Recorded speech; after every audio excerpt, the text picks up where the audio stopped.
I remember just walking in through the doors and my first impression was, we're home. It's perfect.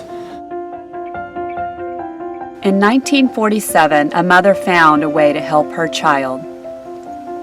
Just like Dela White, more than 70 years later, parents are taking steps to ensure the success of their children by coming to Sunshine Cottage.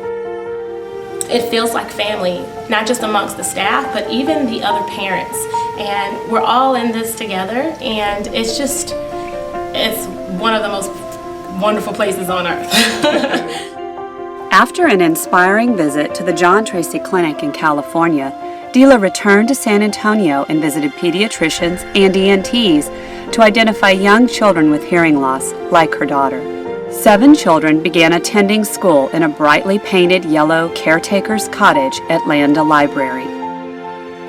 In the early 50s, Sunshine Cottage was quickly outgrowing their little cottage. Dela called her friends and board members to help her raise money to construct a new facility. Classes remained small, but the cottage continued to grow. The world around us was changing. With the space age upon us and NASA's travel to the moon, technology was becoming smaller and more accessible to the average American.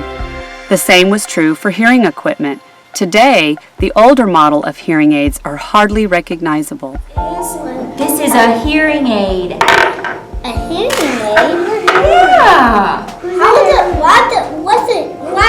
Why does the hearing aid look different? Yeah, like that? Like that? No.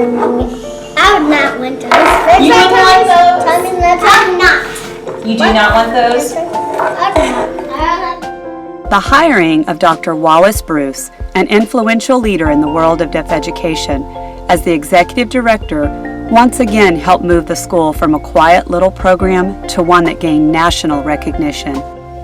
The staff, the teachers, the professionals are unparalleled.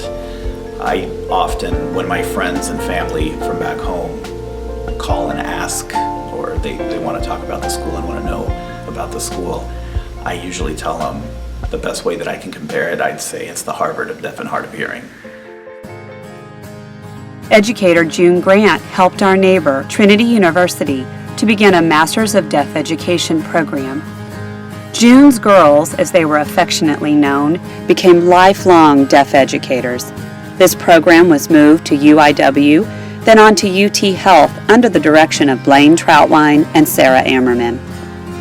When it was time for a full-time audiologist, Jackie Patton moved from the classroom to serve in this capacity. Sunshine Cottage had a front row seat to many advances in hearing aid technology and was witness to cochlear implants becoming a significant part of how deaf children are given access to sound. Sunshine Cottage was blossoming. The parent-infant program began over 50 years ago when staff members realized that the younger the baby had access to sound, the better the opportunity for the brain to develop skills for listening and spoken language. In the early 70s, the parent-infant program served 4 to 6 families.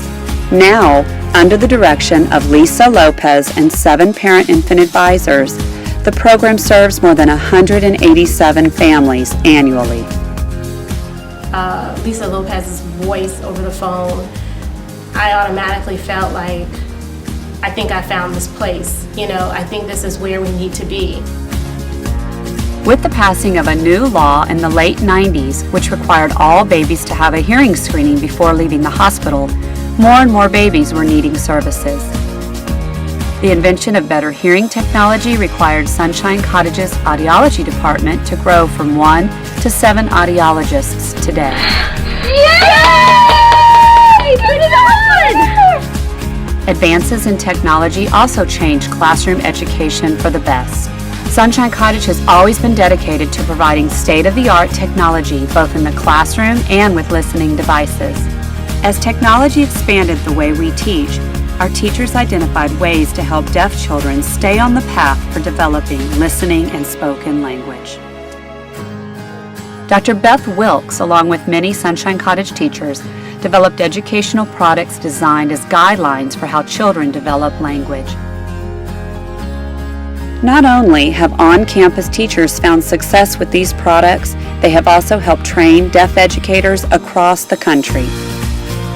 From the early 90s to the construction of our new campus in 2010, administrators built their teams to help advance the mission.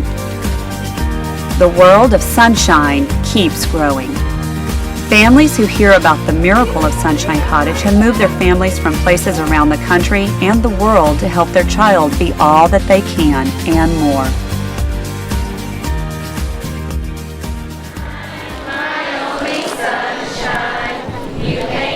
All I thought about was what to do next and only do the best. Our equipment is the finest.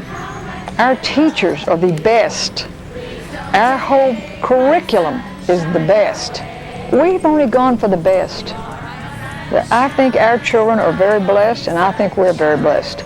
Look, I had the idea because I had the child.